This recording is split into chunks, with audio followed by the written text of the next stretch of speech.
मराठवाड़ा हल्के graduate assembly के इंतखाबात होने जा रहे हैं, जिसमें वंचित बहुजन आघाड़ी ने भी अपना उम्मीदवार खड़ा किया है।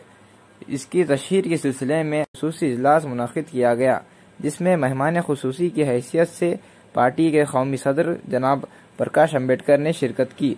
इजलास के बाद प्रेस कॉन्फ्रेंस भी ली गई, जिसमें पार्टी के रहनुमा प्रकाश अम्बेडकर ने अपने उम्मीदवार के बारे में तफसीलात बयान की।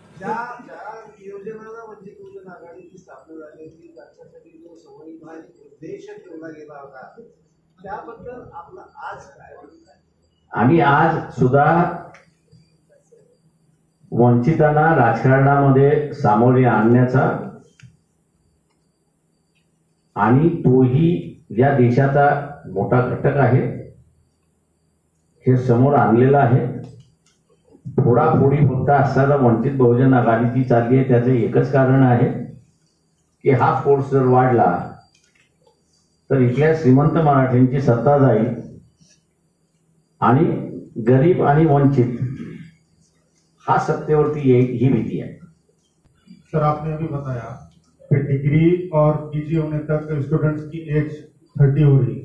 हाँ, 30 से ज्यादा हो 30 से ज्यादा हो रही है, तो ये स्टूडेंट्स के ऊपर एक प्रकार का अन्याय है अभी।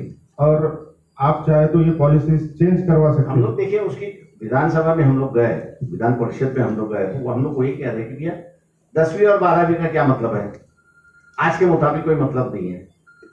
10वीं अगर उसकी क्लियर हो गई, शायद उसको इंजीनियरिंग में जाना है जाने दो, उसको मेडिकल में जाना है उसको जाने दो, उसको डिजाइनिंग में जाना है जाने दो, 2 साल के लिए उसको रखो, और उसमें उसके बाद उसकी जो स्पेशलाइजेशन है वो स्पेशलाइजेशन वो करेगा। 3 साल में डिग्री लेके बाहर निकलेगा वहां से।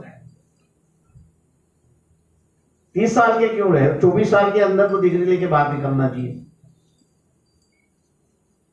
मतलब हम लोग तो 22 साल में डिग्री लेके बाहर निकले, अब इनको जो है वो 30 साल तक रुकना है।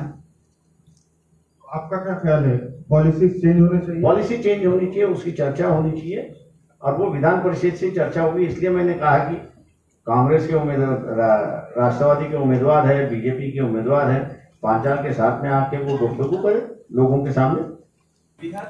मुस्लिम आरक्षण के ताल्लुक से भी कुछ सवालात पूछे गए। मराठा समाज को सुप्रीम कोर्ट ने जो है रिजर्वेशन रोका हुआ है इसके हक में, लेकिन मुस्लिम समाज के लिए कोर्ट ने मंजूरी देने के बावजूद महाराष्ट्र गवर्नमेंट जो है उस पर अमल नहीं कर रही है, तो वंचित बहुजन आघाड़ी का क्या स्टैंड है? तुम कांग्रेस को छोड़ने के लिए तैयार ही नहीं है मुसलमान, क्या करेंगे? तो दूसरों को लाइन मारने भी नहीं देते हो।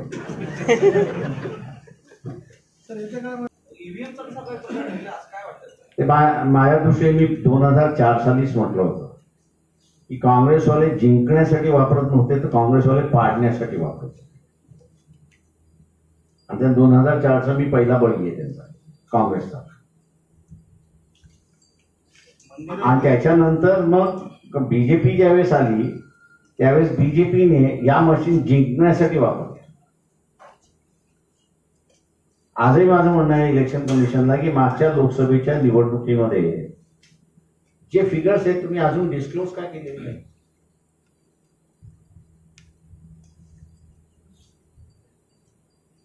पिछले कई महीनों से हम देखेंगे कि दिल्ली में बहुत से राइट्स हो रहे हैं और इसका सिर्फ एक ही कम्युनिटी टारगेट बनाया जा रहा है, तो इसके लिए वंचित का स्टैंड लीजिए, क्या नजरिया है? देखिए, अभी जो है वो मेरे ख्याल से पिछले क्वारंटाइन के पहले, मतलब लॉकडाउन के पहले दंगा हुआ, उसके बाद में नहीं है। मुसलमानों को मैं ये कहूंगा कि अपना दोस्त कौन है वो पहले पहचानो। जब तक मुसलमान अपना दोस्त नहीं पहचानता तब तक ये दंगे की राजनीति खत्म नहीं होगी। मुसलमान ये है कि सोचता नहीं, जज्बाती है। मैं मुसलमानों से ये पूछता हूं कि 1990 के बाद 2004 तक कोई दंगे हुए देश भर में? क्यों नहीं हुए? इसलिए कहा ना कि मुसलमान जज्बाती है, दिमाग से राजनीति नहीं कर। और हम लोग वही मौलवी से कह रहे हैं कि आप थोड़ा सा इस पर अध्ययन करो, लोगों को जागरूक करो कि आपने दोस्त बदला। 2090 में आपकी राजनीतिक दिशा जो थी वो बदल गई। आप सवर्णों की राजनीति नहीं कर रहे, सवर्णों के राजनीति के साथ नहीं थे, आप अवर्णों के राजनीति के साथ में। एक सोच बदली और दंगे की राजनीति खत्म हुई और उसके बाद में बम ब्लास्ट की राजनीति शुरुआत हुई। आप मुझे बताओ, ये नांदेड़ का मसला तुम लोग ने, मुसलमानों ने क्यों नहीं पकड़ के रखा?